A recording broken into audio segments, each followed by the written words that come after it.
देखिए गुरुजी के सत्संग का तो ये है कि हर पल एक सत्संग है। उनकी ब्लेसिंग्स इतनी है कि किताबों के किताबों जन्मों के जन्म हम लिखते चले जाएंगे तब भी हमारे पास कमी नहीं आएगी। और हम सबके साथ ही होता है, ये नहीं है कि मेरे साथ होता है, हम सबके साथ होता है। और जब हम गुरु के साथ जुड़ते हैं तो मोस्टली देखते सत्संग हम ये कहते हैं मेरे साथ ये हुआ, हमारे साथ ये हुआ। बट एक चीज़ और है कि जब हम गुरु के साथ जुड़ते हैं तो गुरु अकेला हमारा नहीं सुधारते, हमारे साथ हमारे फैमिली मेम्बर्स, हमारे फ्रेंड्स, हमारे एम्प्लॉयज़, आपके दूर के एसोसिएट्स जिनको शायद आप जानते भी नहीं होगे, आते जाते कोई हाय हेलो करके चला गया, उसका कुछ कल्याण करना होगा तो गुरुजी उनका भी कल्याण करते हैं। और हमको ये भी नहीं पता होता कि उनका कल्याण करना है, इसीलिए उन्होंने हमें जोड़ा अपने चरणों में। तो बस एक ही चीज़ गुरुजी से हमेशा ये कहेंगे, अरदास करो कि अपने चरणों से जोड़ के रखो, चाहे जिस मर्जी कारण से रखो, बस अपने साथ जोड़ के रखो। ऐसी मेरी एक फ्रेंड होती है, देहरादून में है, तो उसका नाम रिम्पी है, मेरा नाम पिंकी है। तो उस टाइम ये मतलब इतने मोबाइल फोन्स वगैरह नहीं होते थे, घर में एक मोबाइल फ़ोन होता था, वो भी बहुत कहते ना एक ही member head of the family कहते हैं ना, अंकल के पास ही होता था क्योंकि वही ज़्यादातर मार्केट में घूमते थे। तो वो अपने मैसेजेस वगैरह कहते हैं ना उसमें भेज देती थी। तो एक दिन गुरुजी ने दोपहर को बुलाया अंकल को, हम दोनों पहुंचे छोटे मंदिर। तो गुरुजी कहते वर्मा मोबाइल लाए? ये गुरुजी ला दे। फिर इन्होंने मोबाइल दे दिए और गुरुजी अपना सैर करने चले गए। तो हमें कहते बैठो, हम हॉल में बैठे। तो मैंने अंकल को बोला, मैंने कहा अंकल गुरुजी फ़ोन तो ले गए पर रिम्पी के मैसेजेस तो आएंगे। तो अंकल वॉज टेकन अबैक कि ये बात तो ठीक है भाई, वो मैसेज तो कभी भी कोई भी भेज देगा, वो भी अंकल का फ़ोन और मेरी फ्रेंड के मैसेजेस। तो अंकल कहते मैं अब क्या करूं? अच्छा वहाँ कोई ISD STD बूथ भी नहीं है एम्पायर स्टेट में जो उसको जाके बोल दो कि भाई अगर भेजना होगा भी कोई मैसेज वगैरह मत भेजना या कॉल वगैरह मत करना। क्या उन्होंने बोला कि तुम शांति से बैठी रहो। मैं कहा गुरुजी कहेंगे नहीं रिम्पी कौन है? तो कहते मैं कह देंगे आंटी दी सहेली है। तो नेक्स्ट क्वेश्चन मैंने अंकल को बोला कि गुरुजी ये नहीं पूछ सकते कि सहेली आंटी दी थे मैसेज तेनू? तो कहते अच्छा चुप रहो, मेरा दिमाग ना खा, रिलैक्स कर, जब आएंगे तब की तब देखी जाएगी। घंटे 1.5 घंटे बाद जब गुरुजी आए, एम्पायर स्टेट के हॉल की 2 सीढ़ियां उतरी, उतरते सार कहते वर्मा रिम्पी कौन है? तो छूटता क्वेश्चन अंकल का ये आंसर की आंटी दी सहेली, तेने बड़े मैसेज कर दिए, फोन भी बड़े कर दिए। तो हम सब हंस पड़े, अंकल चुप रहे। कहते सुधार ले आंटी, अंकल बिगड़ता पे। मैं उनके चरणों में, भाई कौन क्या वो आप जानो, आप जानी जानो। ये बात होगी। उसके बाद तकरीबन 6 महीने तक गुरुजी, जब मैं एंटर करती थी गुरुजी के पास जाती थी मत्था टेकने, गुरुजी कहते थे आओ रिम्पी आंटी। और उस टाइम जब वो गुरुजी बुलाते थे उसके बहुत फाइनेंशियल मेंटल फैमिली प्रॉब्लम्स चल रही थी। तो एक दिन हंस के कहते ले सारी ब्लेसिंग्स थे वो तेरी ली जा रही है। तो मैं कहा गुरुजी मैं तुसी मेरे कोलो मैनू की करना है? तो धीरे धीरे 6 महीने के अंदर गुरुजी ने उसकी सारी प्रॉब्लम्स दूर कर दी और आज भी वो गुरुजी को कभी नहीं मिली। तो आप ये देखो कि हमें ये जरूरी नहीं है कि गुरु दर पे आएंगे तो हमारा कल्याण होगा। हम गुरु के साथ जुड़े हैं, हम गुरु के साथ एक निब जोड़ के रखें, प्यार का कहते रिश्ता रखें, भाव रखें, कहते हैं ना सच्चा रिश्ता जिसको बोलते हैं। अपने आप गुरुजी हमें एक्सेप्ट भी करेंगे, हमें संभाल के भी रखेंगे। बाकी तो देखिए हमने जन्म लिया है तो कर्मों का लेखा जोखा तो हमें भोगना पड़ेगा।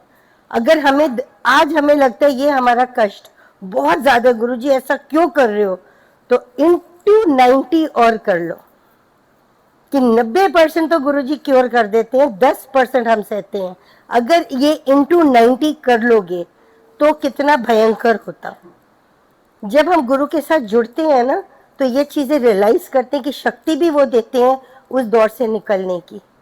हम कुछ नहीं कर सकते। और ये तो इतने सिंपल है, इतने प्यारे हैं, इतने भोले हैं। इन्होंने तो भक्ति को भी इतना सिंपल रखा है। सब बोलते हैं शिव पुराण पढ़ो, शिव पुराण पढ़ो।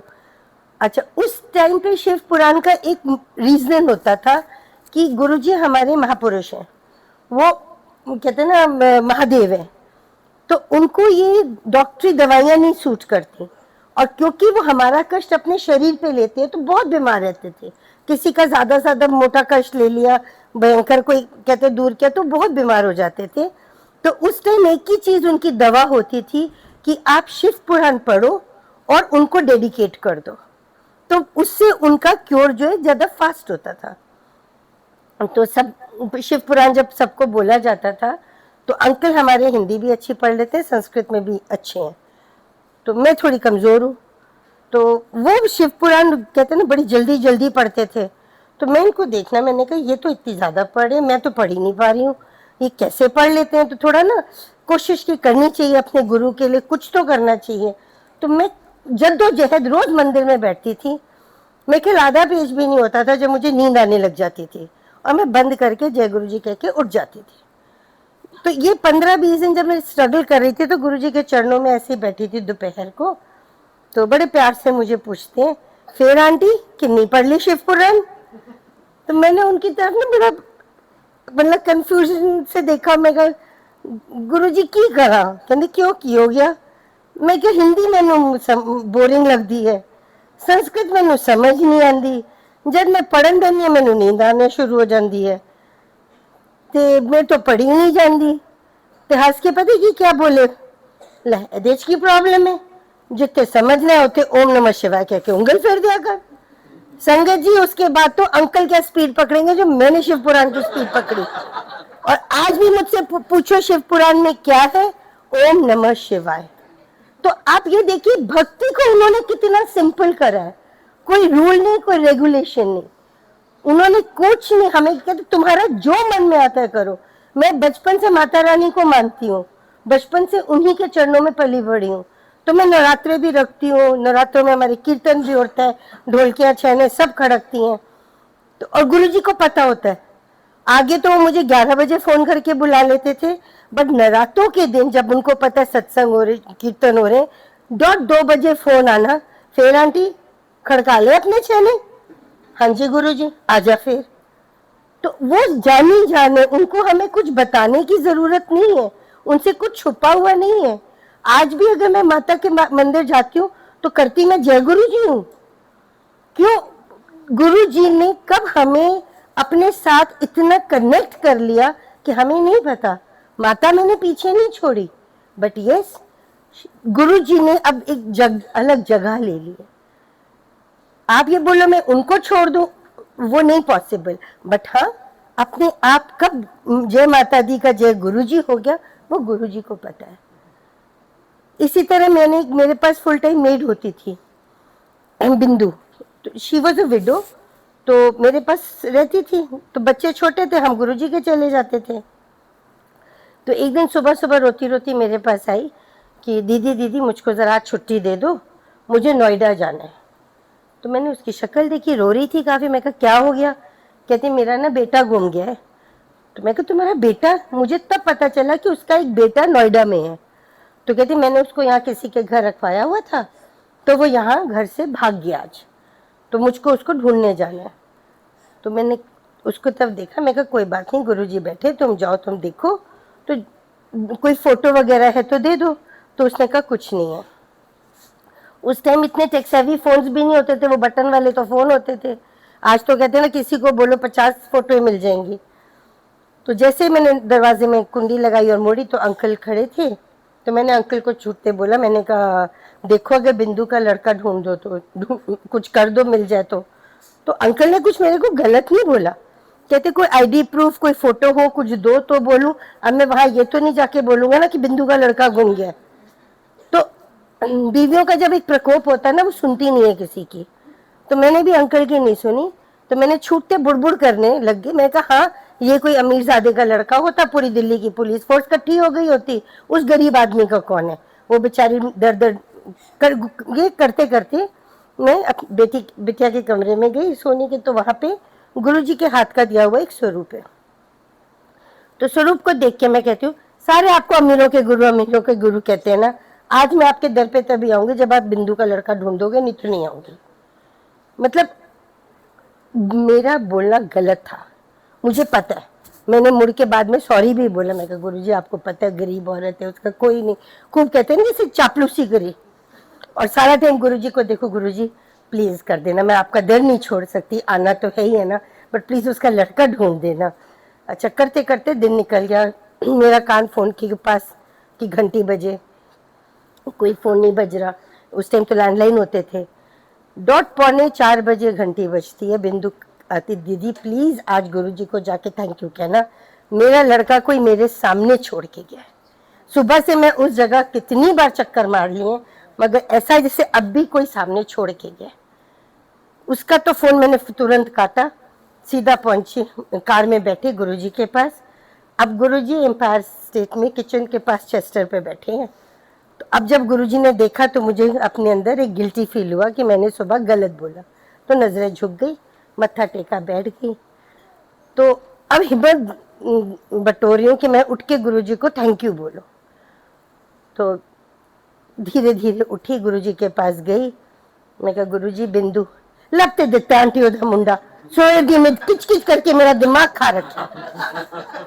तो बट देखो उनको सब पता है, हम उनसे कुछ नहीं छुपा सकते। हम क्या लड़ते हैं, कब मैंने अंकल से मेरा तो लड़ाई हो जानी तो उनके पास पहुंचना, फिर उन्होंने बड़े प्यार से, फिर आज अंकल नाराज गया सी ना। तो मतलब क्या चीज उनसे छुपी है, कुछ नहीं छुपा उनसे। मेरे मदर अक्सर मेरे पास आ जाते थे, 4-4 5-5 महीने रहते थे, और गुरुजी बहुत प्यार करते थे उनको। तो होता ये था कि जब वो दिल्ली आते थे तो एक बार हॉस्पिटल मत्था जरूर टेकते थे, हफ्ता 10 दिन 15 दिन जो लगाना है ना, एक बार तो आते जाने ही जाने। तो हमें एक फेयर हो गया था कि, तो कहते हैं मम्मी पहले ही मत्था टेक लिया करो, ज्यादा बेटर है। तो इस बार जब लखनऊ से आए थे तो बहुत बीमार थे, तो मेरे को बोल, मैं इनकी शक्ल देखो, मैं कहा मम्मा कुछ ठीक नहीं लग रहा। कहते बेटा मैं बहुत बीमार हूँ, तो गुरुजी को पूछना, उनको पता है मैं अंदर से बिल्कुल ठीक नहीं हूँ। तो अंकल टूर पे गए हुए थे, तो अंकल जब तक शाम को अंकल वापस आए तब तक उनकी हालत थोड़ी और बिगड़ गई थी, मैं थोड़ी कंफर्टेबल नहीं थी। तो अंकल फटाफट हॉस्पिटल लेके गए। तो उन्होंने कहा इनके अंदर तो ब्लड ही इतना कम है, इनको तो एडमिट कर लो। हमने मैक्स में उनको एडमिट कर दिया, आईसीयू में एडमिट हो गए।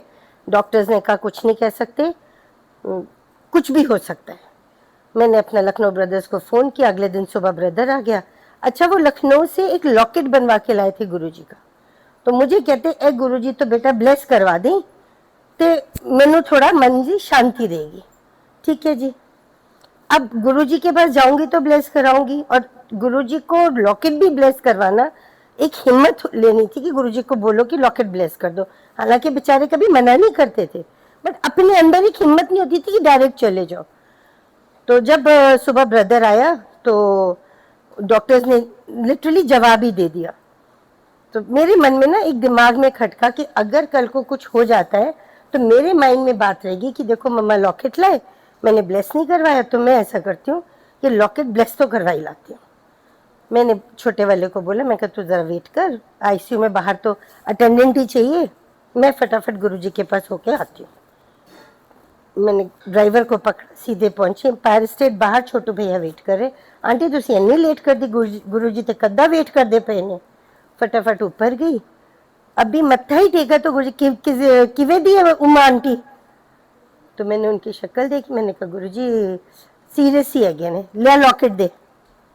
मतलब उनको तो कुछ नहीं पता ना। फटाफट मैंने पर्स से लिया, लॉकेट दिया, उन्होंने ब्लेस किया। कहने जा पिला दी, तो जाते जाते लंगर लै जी ते उन्होंने खिला दी, लंगर लै जी उन्होंने खिला दी आईसीयू च, when she is not even in a proper state of mind. Ji Guruji हमने लंगर लिया, मैं ले गई। मैंने 2 कौड़ियाँ अपनी मुट्ठी बनाई, क्योंकि आईसीयू में तो कोई ले जाने भी नहीं देता। मैंने डॉक्टर से परमिशन ली कि भैया ये लॉकेट उनके हाथ में बांधूं, और आप ये देखो वो जो 2 गिराइयाँ उनके लंगर की ली थी, बेहोशी की हालत में उनके मुंह में डाली, वो खा गई। Next day she was in the room, third day she was out in the house, और उसी दिन शाम को मुझे कहती है मुझे वृंदावन जाना है। और मैं उनकी शक्ल देखी, कहती हूँ मम्मा आपका दिमाग ठीक है, हॉस्पिटल से आए हो? तो कहती मैंने जाना है, तूने चलना है तो चल, नहीं तो मैं जा रही हूँ। अब क्या करूं, मैंने तो गुरुजी के जाना था। मैंने कहा अच्छा बच्चे हैं, आप करो, मैं गुरुजी के पास जा रही हूँ, फिर कल का कल देखेंगे। तो गुरुजी रात को पूछती हैं, एक सवा एक का टाइम था, हाँ किस तरह दिया आंटी, हुन घर आ गई है? मैं कहा हाँ जी गुरुजी। मैं कहा गुरुजी उन्होंने ਦਾ ना दिमाग खराब हो चुके हैं। कहते की मतलब? मैं कहा वो वृंदावन जाना चाहते ने। कहते लै जा। मैं कहा गुरुजी हुने तो सवेरे तो हॉस्पिटल, तो की है तू लै जा ना। संगत जी मैं उनको वृंदावन ले गई, अपने बड़े ब्रदर से खूब डांट भी खाई कि तुमने उनको बिगाड़ा हुआ, इस हालत में तुम लेके जा रही हो, बट मेरे गुरुजी ने आज्ञा दे दी तो क्या प्रॉब्लम है। वृंदावन हमने खूब एंजॉय किया, गोवर्धन पर्वत की परिक्रमा करी। कोई कहेगा 3 दिन पहले वो लेडी हॉस्पिटल से निकली आईसीयू से, करके वापस आई, गुरुजी के मत्था टेका, सब ठीक ठाक। तो उनसे कुछ नहीं छुपा, जब वो साथ में, हमें किसी चीज का डर नहीं होना चाहिए। कहते हैं ना गुरु से इतना प्यार करो जैसे एक माँ अपने बच्चे से करती है। कहते हैं ना माँ हाथ ऐसे फैलाती, बच्चा यूं फेंक देता अपने आप को, वो ये नहीं देखता कि मैं नीचे गिर जाऊंगा तो मुझे चोट लग जाएगी, उसे सिर्फ माँ की हाथ नजर आते हैं। आप इस तरह अपने आप को गुरु के पास फेंको और यकीन मानिए वो कभी गिरने नहीं देंगे, बल्कि आप फिर कभी कभी चूक जाओगे, उनकी हथेली हमेशा आपके लिए, हमेशा वो संभाल के बैठे हैं। हमारे समझने में फेर हो सकती है, उनकी ब्लेसिंग्स में कभी कोई देर नहीं और कोई कमी नहीं। हमारी झोली छोटी है, उनकी झोली बहुत बड़ी है। और गुरु जी ऐसे सबको ब्लेस करते रहे। जय गुरु जी। हाँ जी, ऊंट वाला ऐसे कहते हैं ना, जब गुरुजी कभी कभी संगत को खड़ा करते थे सत्संग के लिए, तो एक बंगाली अंकल होते थे, चैटर्जी अंकल, वो आर्मी में थे, तो वो बड़े अच्छे अच्छे उनके गुरुजी के साथ ब्लेसिंग्स के ना वो सुनाते होते थे कि जैसे कि हमारे वो आर्मी कैंप में ना पानी नहीं आता, तो हमने बाल्टी और मग अरेंज किया कि गुरुजी हाथ धोएंगे तो हम मग से हाथ वो धुला देंगे हाथ। तो गुरुजी उठे, सीधा गए वॉश बेसिन के नीचे, हाथ नलके के नीचे रखा तो पानी आने लगा। गुरुजी ने हाथ धो लिया, बाद में देखा तो नलका ड्राई था। तो इस तरह मतलब हम लोग खूब हंसते थे। और एक तो बंगाली, उनका एक्सेंट भी हिंदी का थोड़ा सा डिफरेंट, तो हम खूब हंसते थे। तो मेरे माइंड में कैसे, मैं कहा गुरुजी आपने इतना ब्लेस किया, इतना ब्लेस किया, एक आधा कुछ ऐसा मेरे साथ नहीं किया जो मैं भी कर दूं, संगत हंसे। बात एक थॉट आई, थॉट खत्म हो गई। तो अगले दिन हमको सुबह पंजाब जाना था गुरुजी के साथ, तो 6:30 बजे हम सबको वहां इकट्ठा होना था। तो रात को 2:30-3 बजे गुरुजी ने हमें आज्ञा दे दी।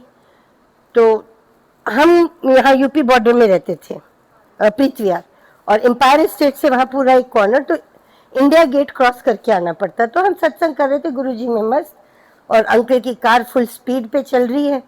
रात को तो कोई होता नहीं, तो कोई स्पीड की बाइंडिंग भी नहीं। तो जैसे ही वो राउंड अबाउट ले रहे थे इंडिया गेट का, क्या देखते हैं सामने 2 बड़े बड़े ऊंट चल रहे इंडिया गेट में। ऊंट, वहां कुत्ता नहीं मिलता, यहाँ ऊंट। और जैसे उन्होंने हमारी कार देखी, वो दौड़ना शुरू हो गए। तो मतलब ना अंकल ब्रेक लगा सकते थे ना कुछ, और मतलब मेरे मुंह से सिर्फ जय गुरुजी का जी निकला होगा, और कार हमारी ऊंटों के नीचे से निकली है, एक ऊंट के नीचे से। और मैंने खिड़की के बगल में उस ऊंट की टांग देखी है। आज भी मैं सत्संग करती हूँ तो मुझे वो सीन याद आता है। और एकदम अंकल ने ब्रेक लगाई, पीछे मुड़ के देखा तो ऊंट आगे निकल गए। आज भी कोई ऊंट देखती हूँ ना, तो ये देखती हूँ क्या इसके नीचे से मेरी कार निकल सकती है। और अगले दिन सुबह सुबह मैंने आके वहां सारी संगत जो इकट्ठा हुई थी, सबको ये सत्संग किया, सब हंस रहे थे। और जैसे गुरुजी बाहर निकले, मेरी तरफ देख के मुस्कुरा पड़े। उन्होंने अपनी लीला रच दी थी। देखो वो किसी कोई आपकी कहते हैं ना मन की इच्छा, आपकी थॉट कुछ भी कमी नहीं करते। कुछ में कहते हैं ना, हम सोचने में हमारी कहते हैं ना देर होती होगी, उनकी पूरी करने में कभी देर नहीं होती। तो ऐसे एक बार अंकल के पास सेलो थी तब, तो पुरानी कार हो गई थी काफी। तो अंकल बार बार कह रहे थे कि अच्छा मेरी पेमेंट आ जाएगी तो मैं कार चेंज कर लूंगा। तो हमने भी कहा ठीक है।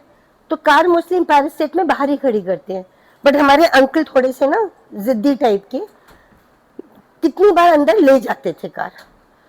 तो उस दिन सुबह हम बच्चों को छोड़ने जा रहे थे तो हमारी कार का एक्सीडेंट हो गया, तो आगे से बोनेट से काफी अंदर चली गई।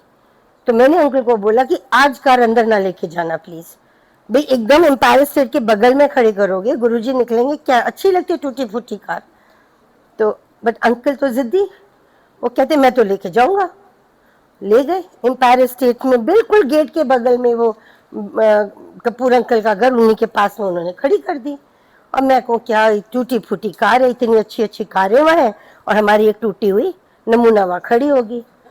गुरुजी मतलब 1:30-2 बजे जब सैर के लिए गए, तब मेरा दिमाग है वो गुरुजी टूटी हुई कार ही देखेंगे। माइंड में वही कार का एक इश्यू मेरे माइंड में चल रहा था। बात खत्म हो गई, आगे दी, हम घर आ गए। अगले दिन सुबह सुबह तकरीबन 10:30 पौने 11 बजे हमारा गेट खड़कता है और एक आदमी आता है, कहते हैं आपने सेलो बेचनी है, आप अभी बयाना ले लो, मुझे आपकी कार खरीदनी है। और उसने जो प्राइस ऑफर किया, हमारे अंकल उसको मना ही नहीं कर पाए, वो गाड़ी वहीं बिक गई। अगले दिन नई गाड़ी आई और गुरुजी से हमने ब्लेसिंग करवाई। तो आप देखो आपके मन का थॉट, मानो तो सब कुछ है, ना मानो तो कुछ भी नहीं है। उस टाइम हम कहते हैं ना, हम इन छोटी छोटी मटीरियलिस्टिक चीजों में पड़े रह जाते हैं। इन चीजों को छोड़ दो, अपने गुरु के साथ निभ जोड़ लो, उससे ज्यादा आनंद कहीं नहीं मिलेगा। और सबसे बड़ा कहते हैं कि हम सबका सोचें तो उसमें मैं भी आ जाएगा, अगर हम मैं की सोचेंगे तो उसमें सब नहीं आएगा। तो जब हम सबका सोचेंगे तो गुरु हमारे साथ है, पर जब मैं की सोचेंगे तो गुरु हमारे साथ नहीं है। क्योंकि गुरु कभी भी पिक एंड चूज नहीं करते। अगर गुरु पिक एंड चूज करने में आ जाएंगे तो शायद ये हॉल खाली ही रहेगा। जब वो पिक एंड चूज नहीं करते तो हम इस परिवार को क्यों नहीं सब में कर सकते। और रही सेवादार की बात, सेवादार कोई नहीं है, हमारे कल्याण करना होता है तो गुरु सेवा बख्शते हैं। हम सबको बड़ा ऑनर्ड फील करना चाहिए कि गुरु ने हमें सेवा बख्शी है। क्यों, वो हमें पता नहीं कौन सा ग्रह जो हमारा पकड़ के बैठे हैं, हमें अपने चरणों से बचा के बैठे हैं। सेवा लेनी भी उन्होंने है, सेवा का वक्त कब पूरा हो जाता है वो भी उन्होंने डिसाइड करना है। मगर हम क्या करते हैं एज सेवादार, हमें लगता है कि ये सेवा से हमें छुट्टी नहीं मिलनी चाहिए, this is our place, we own it. No, जहां कल हम थे वहां आज आप हो, जहां आप आज हो वहां कल कोई और होगा। ब्लेस होने का तो हक सबका है। और गुरु ने हमेशा एक ही चीज बोलनी कि नई संगत लाओ, ब्लेसिंग बढ़ाओ। ऐसे एक बार गुरुजी ने कहा आंटी तेरे घर आ रहे हैं, नवी संगत बुलाई, पुरानी नु ना बुलाई, पुरानी मैं लेके आवांगा। जी गुरुजी। तो हम गुरुजी से एक चीज ही पूछते थे कि गुरुजी ये बताओ प्रसाद क्या बनाना है और कितना बनाना है, बस इतना पूछते थे और कुछ नहीं। तो ऐसे गुरुजी को बोला गुरुजी प्रसाद, कहते हल्दीराम दे लड्डू 51 किलो। ठीक है जी, 51 किलो। हालांकि हमने तकरीबन मान के चलो 700-800 कार्ड्स बांटे थे, तो 700-800 में 400 भी आ गए, 50% भी करो तो कोई 51 किलो बहुत थोड़ा है। क्योंकि जब हमारे गुरुजी प्रसाद देते हैं तो वो एक एक लड्डू करके नहीं देते, वो तो पूरा बढ़िया लड्डू बना के देते हैं। तो बट उन्होंने 51 किलो बोल दिया तो 51 किलो लड्डू आ गए। संगत इतनी आ गई, मैं कहती हूँ मोर देन एक्सपेक्टेड। अब मेरा दिमाग, मैं संगत को देखूं और 51 किलो को देखूं कि जब गुरुजी प्रसाद देना शुरू करेंगे तो ब्रेक नहीं होना चाहिए ना कि गुरुजी प्रसाद आ रहे हैं रुक जाओ। ये तो सोचना आपकी प्रॉब्लम है, गुरु की थोड़ी ना। बट वही बात है, करूं क्या, गुरुजी ने 51 बोला, इतनी हिम्मत भी नहीं। प्रसाद देना शुरू हुआ। संगत जी एक परात जाए एक परात आए, भरी हुई जाए खाली आए, और मैं बार बार किचन में देखूं लड्डू कितने बचे हैं। एक टाइम पे देखा वो जो हलवाइयों की ट्रे होती है उसमें से मुश्किल से चूरा चूरा और एक लड्डू होगा। तो मेरा दिमाग और ज्यादा अपसेट हुआ कि अभी तो संगत इतनी है, प्रसाद जाना है। फिर मैं दोबारा देखने गई, जैसे आप लोग पिक्चरों में देखते हो ना लड्डू प्रकट होते, मैंने वो साक्षात प्रकट होते देखे हैं। फिर देखो इंसान हूं, गधी हूं, मेरे माइंड में है कि नहीं पिंकी, ये तुम्हारा भुलेखा है, तुम्हारा मेंटल टेंशन इतना है कि वहां पे ऑलरेडी होंगे, तो तुम्हारा मेंटल इतना प्रेशर लेके बैठी हो कि तुम्हें वो प्रकट होते नजर आ रहे हैं। फिर दोबारा गई, मैंने दूसरी ट्रे प्रकट होते देखी, 3 ट्रेज मैंने खुद प्रकट होते देखी हैं। बट फिर भी मैं कहती हूँ ना, मेरे को उस टाइम इतना प्रेशर था कि मैं विश्वास नहीं करना चाह रही थी। मेरे को मेरे जीजा जी नजर है, मैं कहा जीजा जी पास में हलवाई है, जितना उसके पास लड्डू है सारे ले आना। अभी वो यहाँ से मतलब समझे गेट तक भी नहीं गए होंगे, तो गुरुजी कहते बस उन सारा जितना प्रसाद है लंगर विच वर्ता दो। उन्होंने प्रसाद बाहर से आने नहीं दिया, क्योंकि उन्होंने खुद उसी से पूर्ति कर दी सबकी। तो ये हमारा है सोच कि इतना कम इतना ज्यादा। गुरु के लंगर में, गुरु के प्रसाद में, गुरु की ब्लेसिंग्स में कोई ठोर नहीं है। हमारी झोली छोटी है, वो तो कहते हैं ना अपार ब्लेसिंग्स देती हैं। बस एक ही चीज करो, श्रद्धा और विश्वास। मैं सरेंडर वर्ड यूज नहीं करती, सरेंडर बहुत मुश्किल है। वो गुरुजी कराए तो हम सरेंडर कर सकते हैं, नहीं तो हम सरेंडर नहीं कर सकते। बट हाँ, हम एक चीज कर सकते हैं, प्यार और विश्वास। जो सबको देते हैं उस पर हम विश्वास नहीं करेंगे, उनसे प्यार से नहीं जुड़ेंगे तो कहाँ जाएंगे। इतना प्यार तो कोई भी नहीं दे सकता जितना गुरुजी देते हैं। सगे माँ बाप, हमने संगत जी अपना बचपन गुरुजी के साथ जिया है। कोई कहे कि आप बोल रहे हो, आप लोग तो माँ बाप, हम इतने बड़े होके बचपना क्या होता है, हमने अपने गुरुजी के साथ जिया।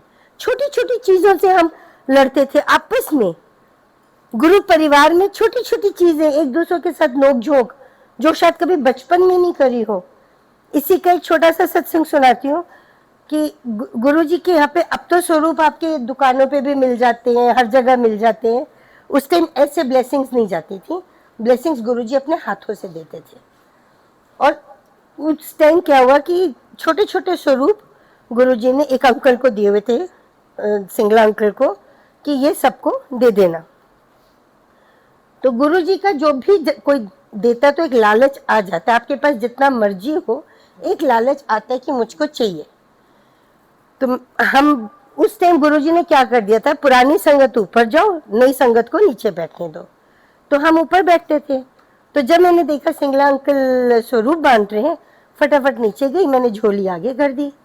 तो मुझे सिंगला अंकल बड़े प्यार से बोलते हैं, गुरुजी ने क्या है, नवी संगत वास्ते, पुरानी वास्ते नहीं। तो उनकी शक्ल देखी, क्यों शक्ल क्यों देखी कि इतनी बड़ी पाइल, उसमें से पतला सा स्वरूप, आपकी पाइल नीचे थोड़ी ना हो जाएगी। भी एक स्वरूप ही तो मांगा है। तो वो भी नहीं सीखे, उनको कुछ बोली नहीं, चुपचाप मायूस होके वापस चली गई। तो लंगर किया, लंगर के बाद गुरुजी के नीचे हॉल में बैठे जब, तो सामने गद्दी पे गुरुजी बैठे हुए, बगल में 5 पोस्टर साइज स्वरूप। अब वो स्वरूप मोस्टली पोस्टर साइज होते थे ना, वो जो गुरुजी के बगल में बैठते थे उनको मिलते थे। तो अब मेरी लालच सिंगला अंकल ने मुझे कर दिया मना।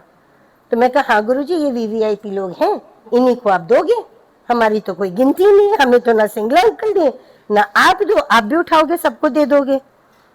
तो कहते ना ये टेलीपैथी से मैं गुरुजी से बात करूं, तो गुरुजी जब इधर उधर देखे तो मैं गुरुजी को देख के बोल रही हूँ, अपने मन में बोल गुरुजी को रही हूँ बट मन में बोल रही हूँ। और जब गुरुजी मेरे को देखे तो मैं मुंह नीचे करके बोलूं, नहीं सॉरी गुरुजी, आपने कहा लालच नहीं करनी चाहिए। फिर गुरुजी इधर उधर देखे तो मैं को गुरुजी बट लालच तो आपके स्वरूप का ही कर रही हूँ ना, एक स्वरूप ये क्या है, एक तो दे ही सकते हो ना। जब तक 5 थे तब तक मैं बड़े प्यार से रिक्वेस्ट कर रही थी।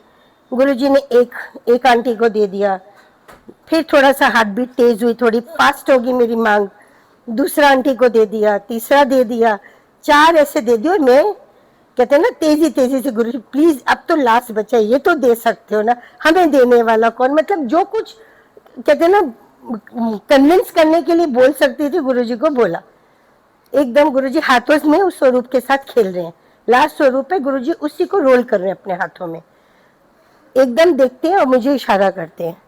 तो मुझको विश्वास नहीं हुआ कि मुझे कर रहे हैं। कहते आ ना, उठ के गई, कर चोली, ले बहुत लड़ दिया। उन्होंने वो स्वरूप दिया, मैंने स्वरूप लेके एकदम से झरझर रोना शुरू किया और कहते ले आज की छुट्टी, कल की नई पिक्चर देखेंगे। और जब हम बाहर निकले तो सिंगला अंकल खड़े थे स्वरूपों के साथ, मुझे कहते हैं फिर आंटी मांग लिया गुरु तो मैंने जैसे कहते हैं छोटा बच्चा बोलता है, मैंने कहा नहीं मैंने मांगा नहीं है, ये गुरु जी ने दिया है। मतलब हम ये एक, आज मैं सोचती हूँ कि मैंने ऐसा बोला उनको।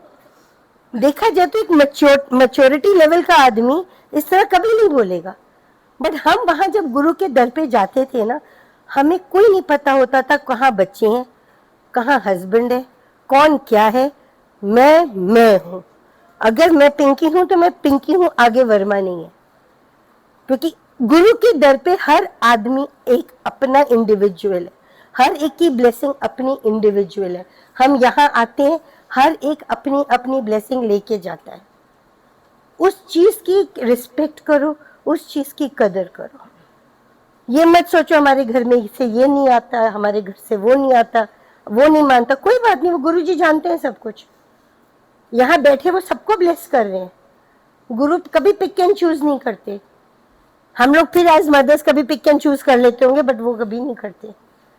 बस टोटल कहते हैं ना, प्यार और विश्वास। जय गुरु जी। बोलो बेटा। गुरुजी ने कभी आपको आपके नाम से बुलाया था? अब आंटी याद नहीं, क्योंकि गुरुजी बुला ही लेते थे, कभी वर्मा आंटी, कभी पिंकी, ऐसे कुछ। एक्चुअली आंटी एक सत्संग नहीं होता था मेरा नाम भी निकनेम पिंकी है, वैसे भारती है। ऐसे ही मन में क्वेश्चन आते हैं, जैसे आप कहते हो ना बचपना, तो ऐसे ही मैं गुरु से पूछती हूँ कि कभी आपकी संगत में कोई भारती या मेरे निक नाम से ही कोई हो, कभी आपने नाम लिया हो, तो शायद वो उसका जवाब है। देखो आंटी, गुरु जी को नाम लेने की कोई जरूरत है नहीं।